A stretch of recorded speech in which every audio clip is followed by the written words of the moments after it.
नमस्कार, स्वागत है आपका। दाऊद इब्राहिम की संपत्तियों को लेकर जो नीलामी की खबर आ रही है वो निश्चित तौर पर अब उसमें एक नया अपडेट ये है कि उनकी जो संपत्तियां smugglers and foreign exchange manipulators ने सामने रखी थी उसमें रत्नागिरी की जो कई प्रॉपर्टीज़ हैं उसको लेकर के अब नीलामी होगी और ये नीलामी जो है 10 नवंबर को होगी। सबसे बड़ी बात ये कि अब तक ये जो नीलामियां थी ये वर्चुअली नहीं होती थी, यानी ऑनलाइन बिडिंग नहीं होती थी इनको लेकर के, लेकिन कोरोना काल की वजह से अब ये जो बिडिंग है ये ऑनलाइन होंगी। इसको लेकर के आपको ये भी बता दें कि रत्नागिरी वो इलाका है जहां पर दाऊद की काफ़ी ज़्यादा संपत्ति, अगर आप मकान देखें, खेत देखें तो वहीं पर हैं और इसीलिए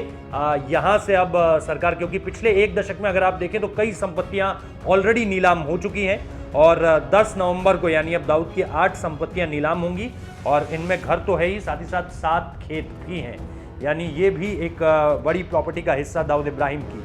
और इसके साथ साथ क्योंकि मुंबई में उनके पिता जो थे वो सिपाही थे और इसीलिए जो परवरिश है वो पूरी की पूरी मुंबई में हुई है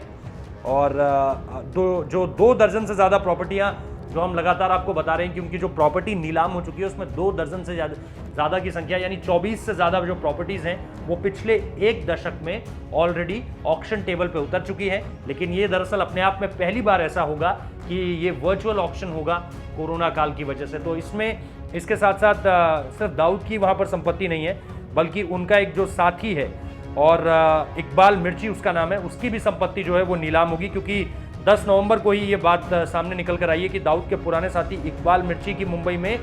2 प्रॉपर्टियां जो हैं वो नीलाम होंगी, यानी दाऊद और दाऊद के साथ साथ उसका साथी इकबाल मिर्ची, उसकी भी प्रॉपर्टी नीलाम होने जा रही है। दाऊद की संपत्ति में दाऊद की जो संपत्ति है कि नीलामी कैसे होगी ज़रा उसे भी समझ लीजिए, क्योंकि 2 नवंबर तक इन प्रॉपर्टीज़ का मुआयना कर सकेंगे खरीदने के इच्छुक, मतलब जो भी लोग चाहते हैं कि वो लोग बिडिंग करें वो मुआयना कर सकते हैं, देख सकते हैं कि वर्थ इट है। क्योंकि सबसे पहले आपको क्या करना पड़ता है, जब भी आप बिडिंग करते हैं तो उसके लिए आपको एक कॉस्ट पे करनी पड़ती है और सपोज अगर 100 करोड़ की वो पूरी की पूरी प्रॉपर्टी है तो अगर बिडिंग रेट 80 करोड़ से शुरू होता है तो फिर आप जाकर ये तो ज़रूर देखेंगे ना कि अगर मैं 80 करोड़ इस प्रॉपर्टी के दे रहा हूँ तो क्या मुझे 90 करोड़ या 81 करोड़ 82 करोड़ प्रॉफिट में हूँ या नहीं हूँ। तो वो चीज़ देखने के लिए मुआयना करने की जो आखिरी तारीख है वो 2 तारीख है।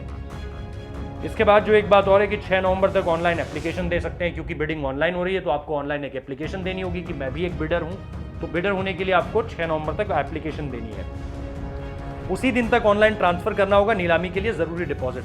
अब जैसा मैंने आपको शुरुआत में कहा कि एक बेसिक जो अमाउंट होता है जिसको आपको डिपॉजिट करना होता है बिफोर बिडिंग, कहीं कोई फाउल प्ले ना कर दे, कहीं कोई खरीदने के बाद भाग ना जाए ताकि उसको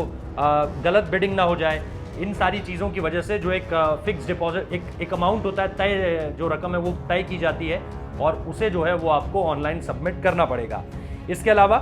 10 नवंबर को ये ई नीलामी की जो प्रक्रिया है वो शुरू होगी। आपने एप्लीकेशन दे दी, आपने मुआयना कर दिया, उसके बाद आपने डिपॉजिट भर दिया तो आप 10 तारीख को जो है इस नीलामी में हिस्सा ले सकेंगे। अगर आप हाईएस्ट बिडर होंगे तो आप जो है वो उस प्रॉपर्टी को अपना बना सकते हैं। तो ये पूरा का पूरा ट्रांजैक्शनल केस है जिसमें 10 तारीख को जो रत्नागिरी की प्रॉपर्टी है जिसमें 1 मकान और 7 खेत हैं उनकी नीलामी